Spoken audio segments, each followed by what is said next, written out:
시청자 비평 플러스는 YTN을 돌아봅니다. 지난달 25일 고속도로 건설 현장에서 교량 상판 구조물이 추락하는 사고가 있었습니다. 이 사고로 10명의 사상자가 발생했는데요. 오늘 뉴스 리뷰 Y에서는 안성고속도로 교량 붕괴 사고 소식을 전한 YTN 보도를 살펴봅니다. 이번 주는 어떤 시청자 의견이 들어왔을까요? 시청자 톡톡 Y에서 확인해 보겠습니다. 잠시 후에 만나보시죠.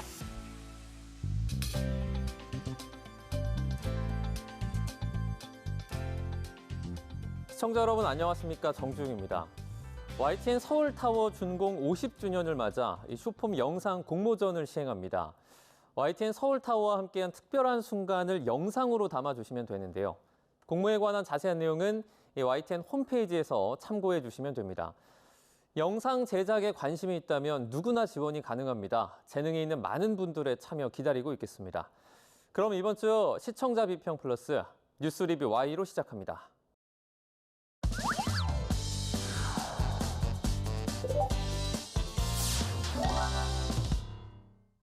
세 분 어서 오세요. 안녕하십니까?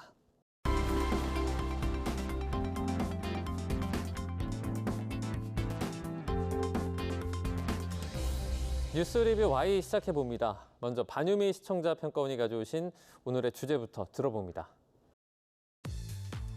최근 발생한 안성고속도로 교량 붕괴 사고로 10명의 사상자가 발생해 건설 안전 문제의 심각성을 다시 한번 생각할 수 있었습니다.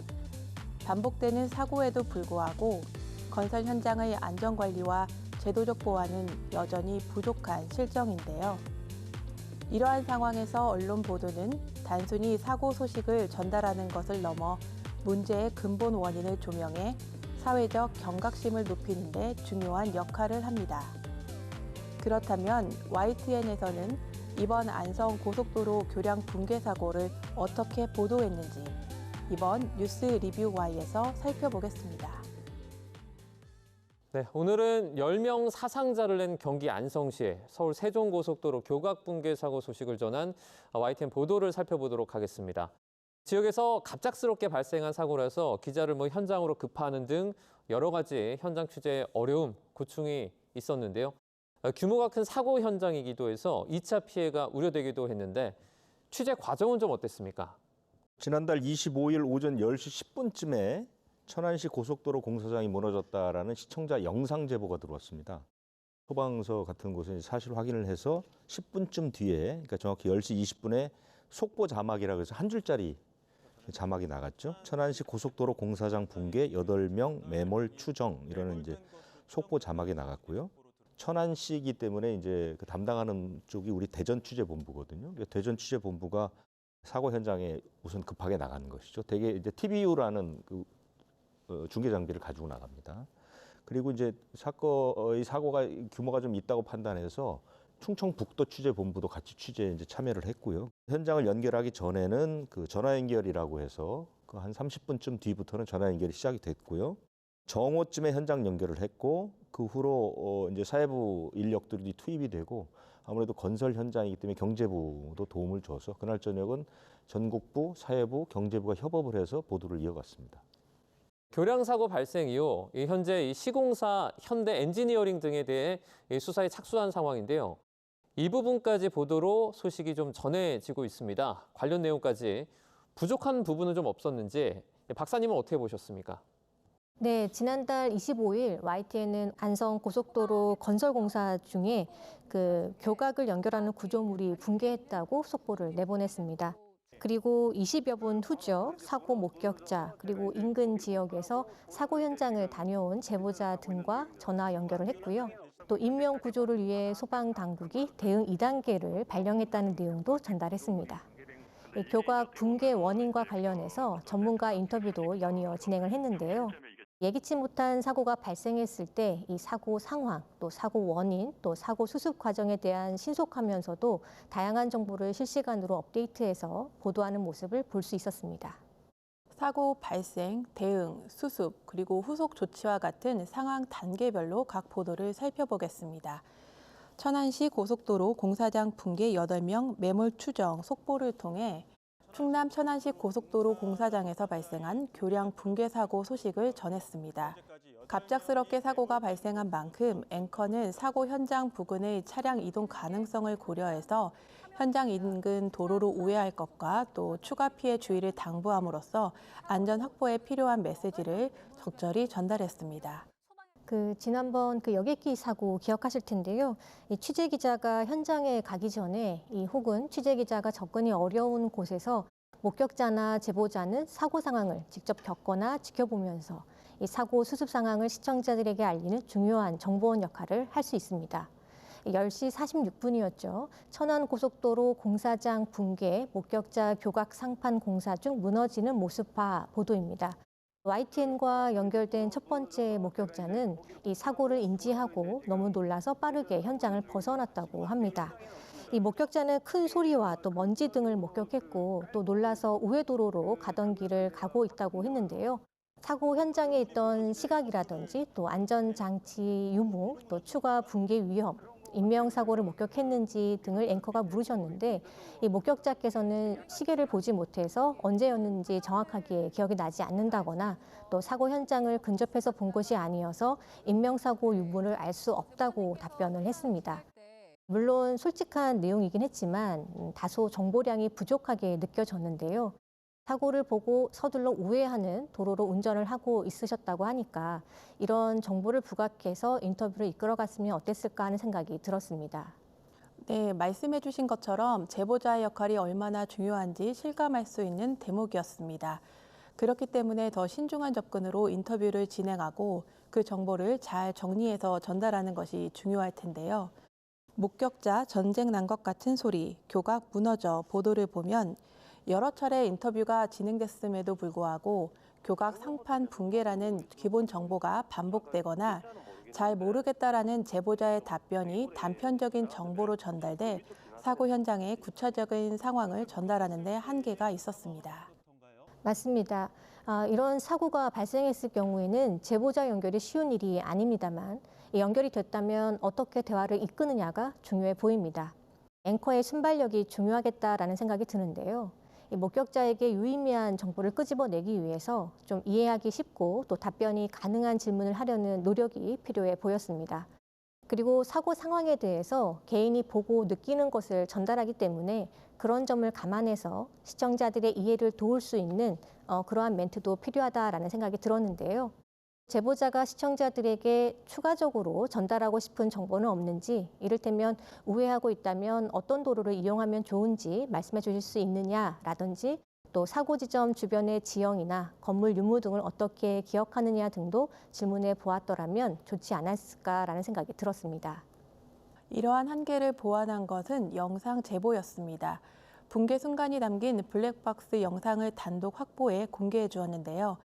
사고 당시의 긴박한 순간을 확인할 수 있었습니다. 충남 천안 고속도로 공사장 붕괴 사고 10명 매몰 보도 영상에서는 교량 상판 3개가 가운데 부분부터 연쇄적으로 무너져 50m 아래로 추락하는 모습과 붕괴 직후 도로를 차량이 급히 지나가는 아찔한 상황이 담겨 있었습니다. 이처럼 영상 제보는 인터뷰 제보와 더불어 사고 현장의 상황을 보다 빠르고 구체적으로 전달하는 데 중요한 역할을 했습니다. 사고 발생 초기 단계에서 제보자의 증언과 영상 자료는 사고 원인 규명을 위한 중요한 단서가 될 수 있는데요.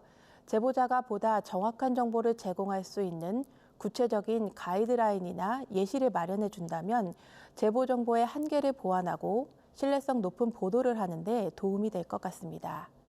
맞습니다. 이번 사고 영상을 보면 제보 영상이 꽤 있었습니다. 그런데 이 제보 영상의 출처는 보이지 않아서 좀 답답했는데요. YTN에 직접 제보한 영상인지 또 어디에서 구한 것인지 제보자가 있다면 리포터가 끝나는 하단으로만 제시하지 말고 제보 영상과 또 취재 영상을 구분해서 보여주는 방식이 조금 더 적극적으로 표시되면 좋겠다라는 생각입니다. 자칫 영상을 인터뷰 중인 목격자가 제공해 준 것인지 헷갈리는 경우가 있어서 이런 부분에 대해서는 구분을 해주면 좋겠다라는 생각이 들었습니다.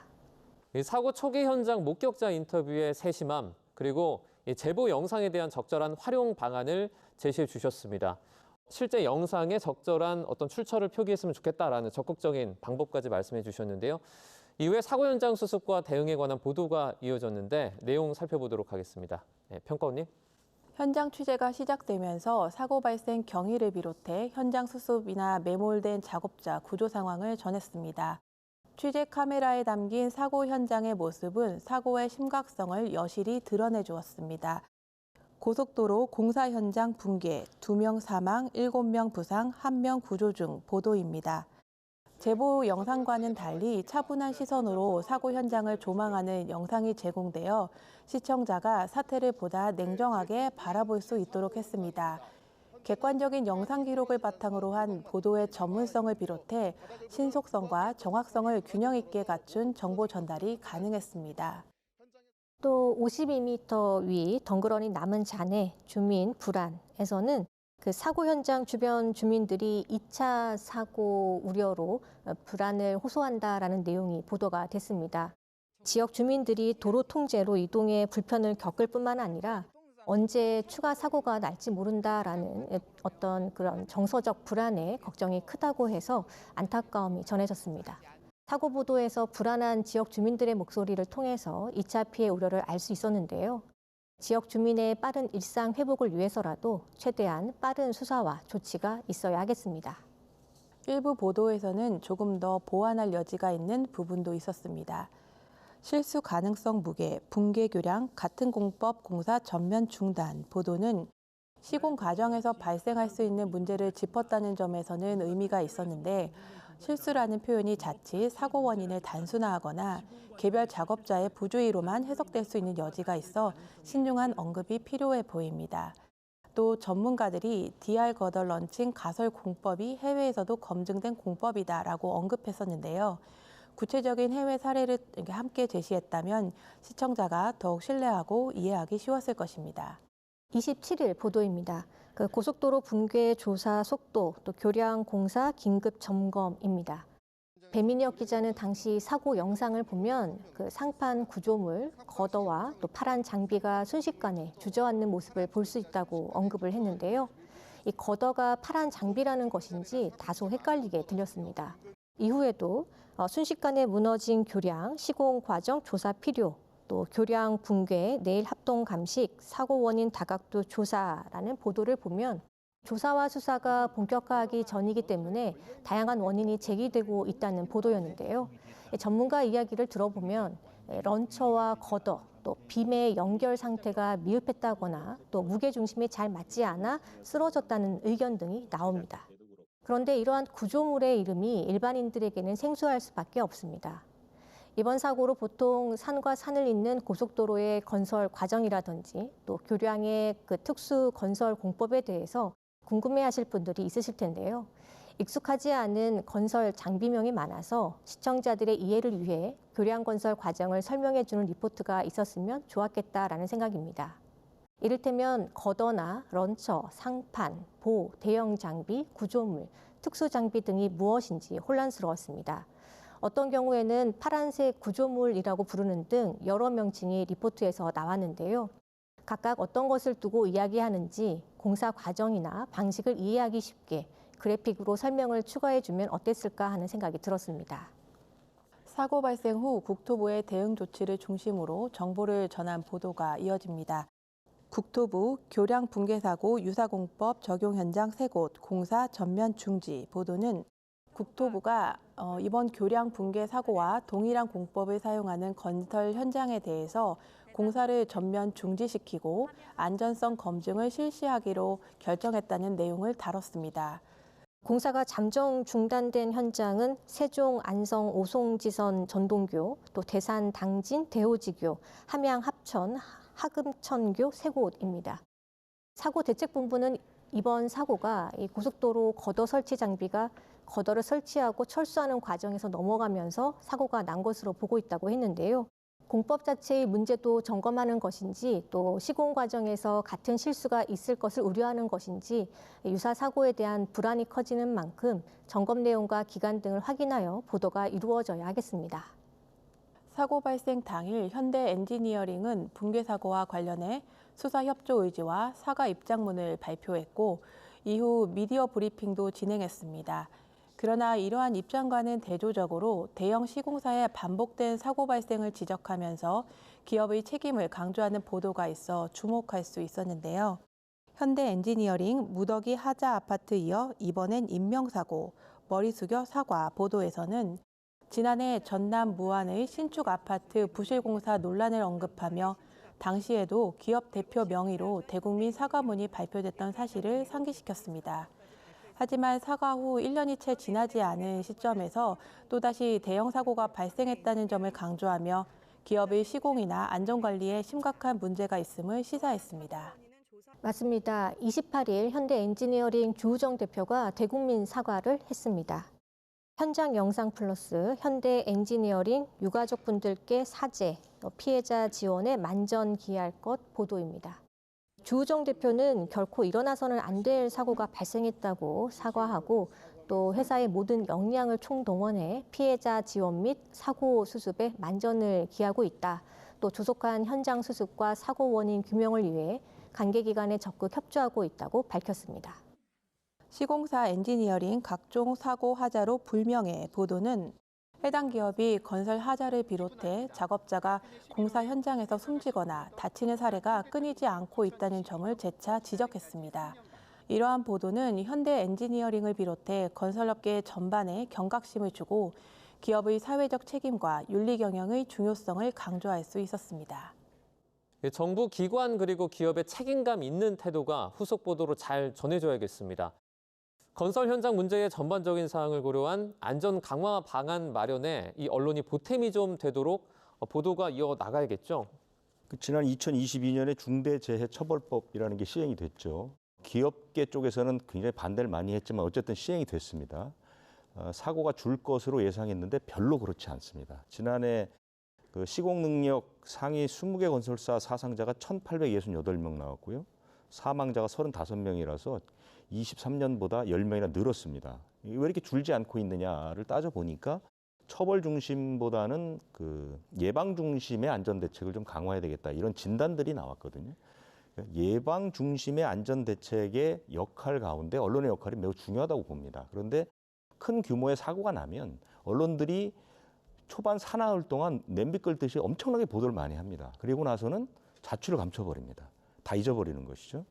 보도에서는 누군가를 뭐 처벌해야 한다, 큰 문제다, 근본적인 대책이 필요하다라고 지적하면서 진짜 어떤 대책이 필요한 것인가에 대한 끈질긴 보도는 없다는 것이죠. 또 하나의 문제는 뭐냐면 이번에 이제 이렇게 사건 사고가 끊이지 않는 부분에 대해서 일부 언론은 중대재해처벌법이 필요 없는 것 아니냐라는 심지어 이런 보도까지 나오는 거거든요. 이건 뭐냐면 언론의 광고 구조가 있는 겁니다. 건설사나 이런 곳들이 큰 광고주이기 때문에 언론에서 오히려 그쪽 편을 든다는 것이죠.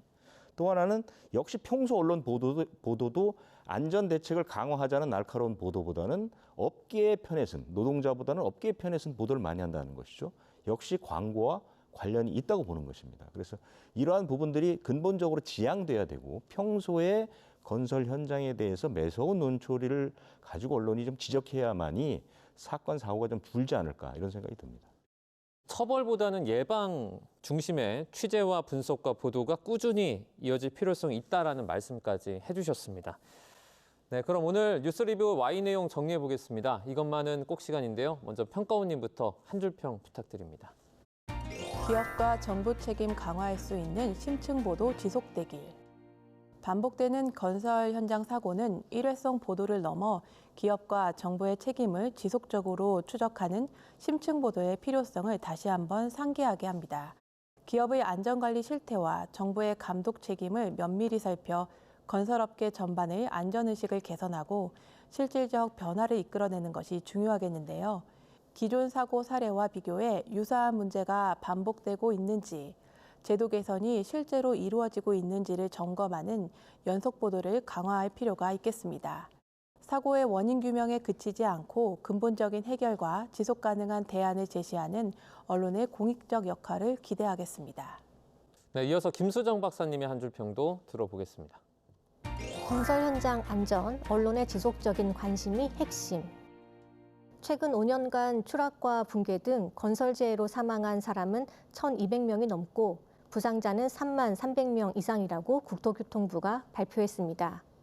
특히 건설 현장 추락 사망 사고의 경우에는 67%가 안전 설치물을 설치하지 않았거나 또 안전 교육을 제대로 하지 않은 시공사가 원인인 것으로 나타났습니다. 이번 안성고속도로 교량 붕괴 사고로 10명이 추락해 숨지거나 다쳤습니다. 사고 원인에 대한 조사가 진행 중입니다만 현장의 안전 기준이 미흡하지 않았는지 점검해야 할 것입니다. 건설 현장의 안전 보장과 또 사망, 사고를 줄이기 위한 안전관리 기준이 강화될 수 있도록 지속적인 보도가 있어야 하겠습니다. 네, 지난달 25일에 발생했던 안성고속도로 사고 관련 보도들 살펴봤습니다. 오늘 뉴스 리뷰 Y 순서는 여기서 마치도록 하겠습니다. 세 분 오늘 말씀 잘 들었습니다. 고맙습니다.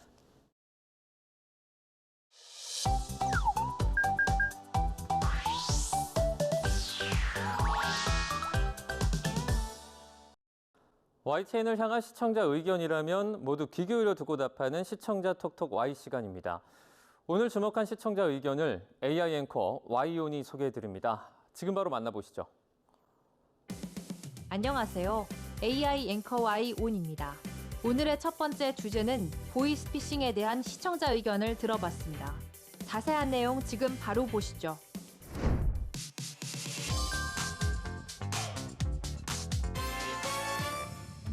계좌가 범죄에 이용됐다며 피해자를 협박해서 수천만 원을 뜯어낸 보이스피싱 범죄가 발생했습니다. 얼마 전 보이스피싱 일당이 피해자를 모텔에 일주일간 감금해 범행을 저질렀다는 소식을 단독으로 전한 보도가 있었습니다. 지난해 10월 A씨는 서울중앙지검 검사라는 남성에게 자신의 계좌가 범죄에 이용됐다는 전화를 받았습니다.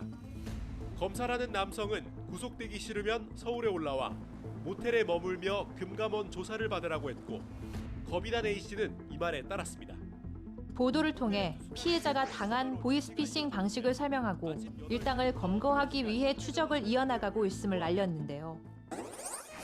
보이스피싱 사건으로 피해자가 모텔에 갇힌 사례를 다뤘는데 추가로 보이스피싱에 대한 예방법 등도 함께 다뤘다면 유사한 피해를 막는 데 도움이 됐겠다는 시청자 의견이 있었습니다.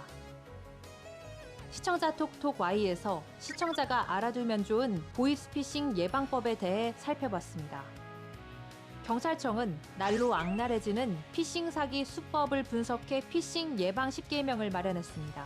10계명에 따르면 기관에서 현금을 달라고 요구하면 100% 피싱입니다. 역으로 지원금을 주겠다거나 대출을 해주겠다는 등 아무에게나 무작위로 보낸 메시지라면 무조건 피싱입니다. 경찰청은 문자 속 인터넷 주소 URL도 눌러서는 안 된다고 말했는데요. URL을 누르는 순간 악성 앱이 설치돼 스마트폰이 사기범에게 통제될 수 있습니다. 신분증이나 신용카드 사진 파일을 보내달라는 요구에도 응해서는 안 됩니다. 상품권 핀 번호도 알려주지 말아야 하는데요. 재고량 파악을 파악하고 있으니 상품권 핀 번호를 보내달라고 하는 것은 전형적인 보이스피싱 수법으로 알려져 있습니다. 아빠, 나 핸드폰 망가졌어. URL 보낼 테니 앱 깔아줘. 같은 문자에도 휘둘려서는 안 됩니다. 이러한 문자는 직접 전화로 확인해야만 피싱 피해를 막을 수 있습니다. 보이스피싱 범죄 조직은 현금 수거채기를 아르바이트처럼 홍보하는데요. 현금 수거책으로 활동하면 사기 방조 혹은 사기 혐의로 처벌받을 수 있습니다. 마찬가지로 선불 휴대폰이나 유심을 제공하는 대가로 돈을 받는 것도 범죄입니다. V3를 비롯해 검증된 백신 프로그램을 설치해 악성 앱이 설치돼 있는지 주기적인 검사도 필요한데요. 또 최근 카드 배송 피싱 사기가 기승을 부리고 있어 주의가 요구됩니다. 신청하지 않은 신용카드나 체크카드를 배송할 예정이라는 연락은 모두 사기입니다. 다음으로 시청자 톡톡 Y 두 번째 주제는 개인정보 수집 논란에 대한 시청자 의견을 들어봤습니다. 어떤 내용을 담고 있는지 이어서 확인해 보시죠.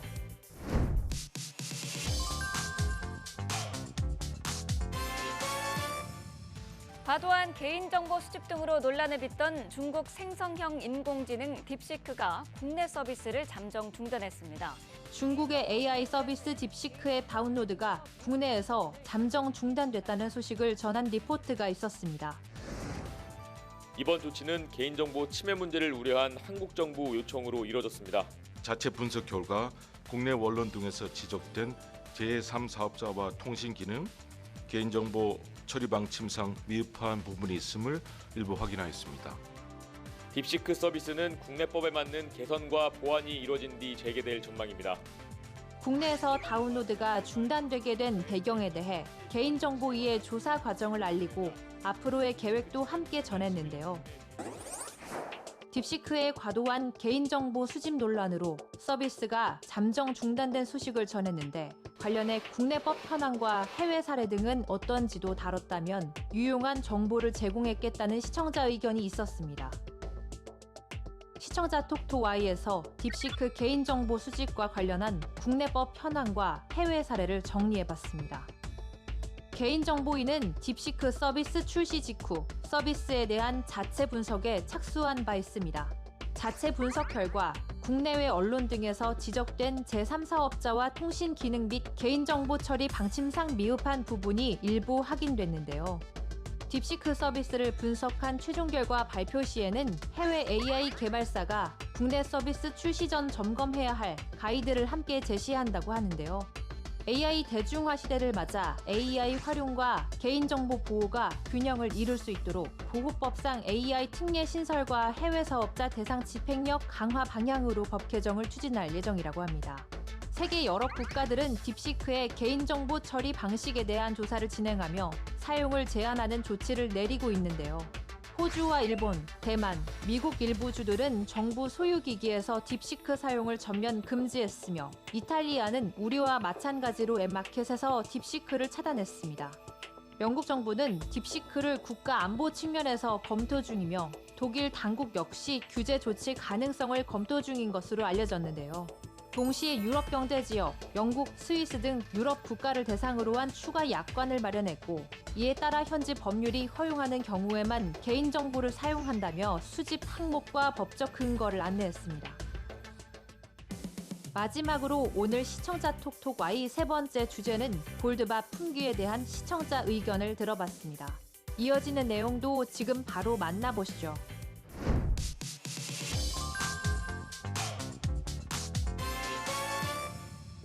금값이 치솟으면서 골드바를 구하기 힘들어지자 금값이 오르면서 골드바 품귀 현상이 일어나자 골드뱅킹 등 안전자산을 선호하는 상황을 전한 보도가 있었습니다. 금값 고공행진에 골드바는 구하기조차 어렵습니다. 1년 사이 거의 2배로 뛰면서 투자 수요가 몰렸기 때문입니다. 미국 트럼프 대통령이 각종 관세 부과를 예고하면서 무역 전쟁 우려가 커지자 안전자산 선호 심리가 짙어지고 있다는 겁니다. 최근 트럼프 대통령의 관세 부과 예고 등으로 우려가 커지면서 안전자산을 선호하는 심리가 커지고 있다고 전했는데요. 골드바 품귀 현상으로 골드뱅킹과 달러 예금으로 몰리고 있는 상황을 전했는데 이런 상황에 투자자들이 주의해야 할 점과 전문가 조언 등을 덧붙였다면 신중한 투자 필요성을 전할 수 있었겠다는 시청자 의견이 있었습니다. 시청자 톡톡 Y에서 금 상품 특징과 주의점 그리고 전문가 의견을 살펴봤습니다. 전문가들은 금의 상품별 특성을 고려해 투자에 나서라고 조언합니다. 골드뱅킹은 금을 0.01g 단위로 다양하게 선택할 수 있는 장점이 있지만 차익 실현 시 소득세법에 따라 15.4%의 배당소득세 지방세가 부과되는데요. 실물 인출 시 한국거래소 현물금 계좌와 마찬가지로 10% 이상의 세금과 인출 비용도 발생합니다. 한국거래소 현물금 거래 계좌는 1g 단위로 매입할 수 있고 매매 차익에 대한 배당소득세뿐만 아니라 양도소득세와 부가가치세도 면제됩니다. 0.3% 안팎 수준인 증권사 온라인 수수료를 제외하면 별다른 비용이 발생하지 않습니다. 금 ETF는 실시간으로 매수와 매도가 가능한 것이 장점인데요. 골드뱅킹과 마찬가지로 15.4%의 배당소득세와 지방세가 부과되지만 개인 종합자산관리 계좌로 투자하면 절세가 가능합니다. 다만 골드뱅킹, 한국거래소 현물금 계좌와 달리 실물 인출이 불가능합니다. 전문가들은 금값에 대한 긍정적인 전망과 함께 주의도 당부했는데요. 금 역시 가격 변동성이 존재하고 경제 회복 등 변수가 생기면 가격이 조정될 수 있기 때문에 단기적인 시세 차익보다는 장기적인 자산 배분 전략의 일부로 접근하는 것이 바람직하다고 조언했습니다. YTN 방송의 부족한 부분을 채우는 시청자 톡톡 Y 시간. 다음 주도 다양한 시청자 의견과 함께 돌아오겠습니다.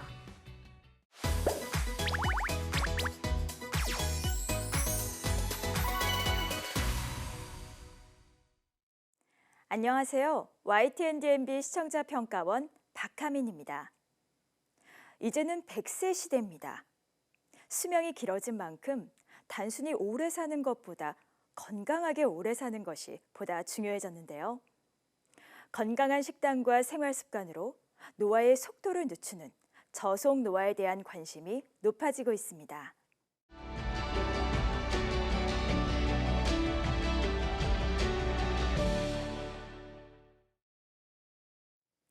다큐24는 각자의 방식으로 삶을 살아가는 여러 사람들의 인생을 엿볼 수 있는 프로그램입니다.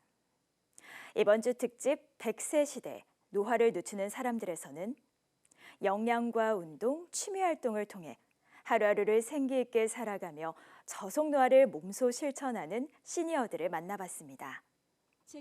먼저 만 55세 이상만 이용할 수 있는 시니어 도서관에서 운영하는 독서 모임이 소개되었습니다. 큰 글자책을 현장에서 함께 소리내어 읽는 등 진행 방식에서부터 시니어들을 배려한 노력이 느껴졌는데요. 서로의 생각과 의견을 나누고 각자의 삶을 공유하며 공감하고 응원해주는 모습이 인상적이었습니다. 한국의 고령 인구 통계치와 웰 에이징 인식 관련 조사 결과가 잘 정돈되어 제시되었습니다. 초고령 사회에 진입하면서 노화를 늦추는 방안에 대해 사람들의 관심이 보다 높아지고 있는데요. 과거 주목받던 무병장수와 현재 이슈가 되는 저속 노화의 차이에 관해서도 분명히 알려주어 이해하기 쉬웠습니다.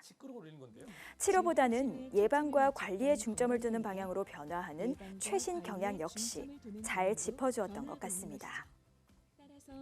자극적인 음식 대신 균형 잡힌 음식으로 노화를 늦추기 위해 노력하는 시니어들도 만나봤습니다. 저속 노화 식단을 통해 몸 건강뿐만 아니라 마음 건강까지 챙기는 모습에서 좋은 식습관의 중요성에 관해 다시 한번 생각해 볼 수 있었습니다. 삶의 활력을 북돋아주는 운동을 하며 저속 노화를 실현 중인 마라토너 정영숙 씨의 이야기도 들어봤습니다. 인터뷰에서 긍정적인 에너지가 잘 느껴졌는데요. 마라톤은 관절이 안 좋은 시니어들이 선뜻 도전하기 힘든 분야인 만큼 올바르고 건강하게 마라톤을 즐길 방법에 관해 전문가의 의견을 덧붙여준 것이 적절했던 것 같습니다. 노화를 늦추기 위해 노력하는 자신의 모습에 만족하며 살아가는 시니어들을 통해서 배울 점이 많았는데요. 건강 수명을 연장하려는 노력의 필요성에 대해 경각심을 갖게 해주는 유익한 방송이었습니다. 다만 노화를 늦추는 방법들이 한정적으로 제시된 것이 조금 아쉬웠는데요. 몸이 불편한 분들도 즐길 수 있는 활동이나 집에서 간편히 즐길 수 있는 건강한 식단 등 접근성이 좋고 누구나 쉽게 도전할 수 있는 방안들도 함께 소개되었다면 더 좋았을 것 같습니다. 특집 다큐24 100세 시대 노화를 늦추는 사람들을 통해 행복한 노년기를 위해 느리게 나이 드는 습관을 직접 실천하며 살아가는 다양한 시니어들을 만나봤습니다. 오늘은 나는 몇 년 전 먹은 음식과 며칠 전 했던 운동과 얼마 전에 스트레스가 만든 산물이라는 의사의 말을 통해 우리가 지금부터 무엇을 실천해야 하는지 명료하게 정리되었는데요. 이번 방송을 계기로 많은 시청자들이 노화의 속도를 늦추고 보다 활력 있는 삶을 살아가길 바랍니다.